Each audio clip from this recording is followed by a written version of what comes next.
জাকসু নির্বাচনে ভোট গ্রহণের পর ৩০ ঘণ্টায়ও গণনা শেষ হয়নি। এ ব্যাপারে বিস্তারিত জানাতে সরাসরি যুক্ত হচ্ছেন সহকর্মী ফেরদৌস রহমান। ফেরদৌস, আপনি এর আগের সংবাদে আমাদের বলছিলেন কখন এই গণনা শেষ হবে তা এখন পর্যন্ত আসলে কেউই জানেন না। এখন পর্যন্ত যারা নির্বাচনী দৌড়ে আছেন তারা তো দাবি করেছেন আজ রাতের মধ্যেই হতে হবে। এই নির্বাচনের প্রধান যে নির্বাচন কমিশনার তিনিও বলেছিলেন আজকে রাতের মধ্যেই ফলাফল দেবেন। আসলে সম্ভব?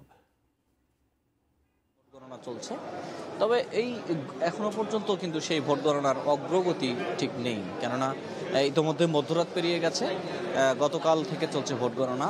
এই মধ্যরাত পেরানোর পরে মনে হচ্ছে যে প্রায় ৪৮ ঘন্টার মতো সময় পেরিয়ে গেল, কিন্তু তারপরেও ভোট গণনায় কি অগ্রগতি সেটি আসলে আমাদের জানার উপায় নেই। তবে আমরা এখানে দেখতে পাচ্ছি আমাদের নিচে যে সিনেট ভবনের ৬টি টেবিলে ভোট গণনা চলছে এবং এটা খুব ধীর গতির ভোট গণনা। নানা নাটকীয়তা ইতিমধ্যেই হয়ে গেছে। একজন নির্বাচন কমিশনারও পদত্যাগ করেছেন এবং তারপরও তারা ভোট গণনাটি করছে। এখন পর্যন্ত সারি সারি বাক্স আমরা দেখতে পাচ্ছি যে এখনো পর্যন্ত খোলা হয়নি এবং সেই বাক্সগুলো থেকে ব্যালট পেপার বের করে তারপর গণনাটি করা হবে।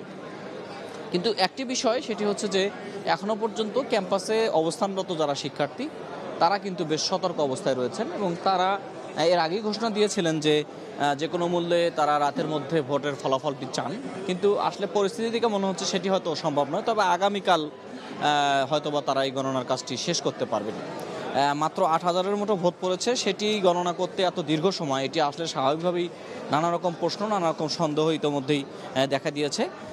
কিন্তু সেগুলোর মধ্যেও শিক্ষকদের যে বিষয়টি, শিক্ষকদের মধ্যে বিভিন্নজন বিভিন্ন সমর্থিত আছেন, তাদের মধ্যে যে মতবিরোধ রয়েছে অথবা তারা যে এই বিষয়টিতে অনেকেই একমত না, অথবা অনেকেই বলছিলেন যে ভোটটা গ্রহণ স্থগিত রাখা হোক, ভোট গ্রহণ না, গণনাটা স্থগিত রাখা হোক, গণনা স্থগিত রেখে তারপরে যে অভিযোগগুলো উঠেছে সেগুলোর নিষ্পত্তি করে তারপর ভোট গণনা করা হোক।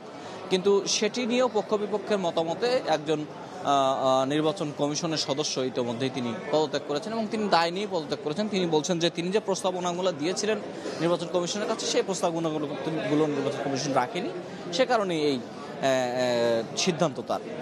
তবে নির্বাচন কমিশনের যে বাকি সদস্যরা রয়েছেন তারা কিন্তু ভোট গণনা এখানে করছেন। আমরা দেখতে পাচ্ছি যে তারা ব্যালট নিচ্ছেন, ব্যালট নিয়ে সেটি গুনে গুনে তারা কাগজে টুকে রাখছেন। যেটি আসলে কথা ছিল যে এটি মেশিনের মাধ্যমে করা হবে, সেটি এখন ম্যানুয়ালি হাত দিয়ে গণনা করা হচ্ছে। এটিও আসলে এক ধরনের রেকর্ড আসলে এই জাকসু ইলেকশনের জন্য।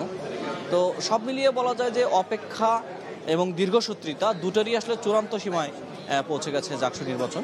আমরা হয়তো ভেবেছিলাম যে আজকের মতো নির্বাচনের ভোট গণনা বন্ধ রাখা হতে পারে, কিন্তু তার কোনো লক্ষণ আমরা দেখছি না। ভোট গণনা একটানাই চলছে।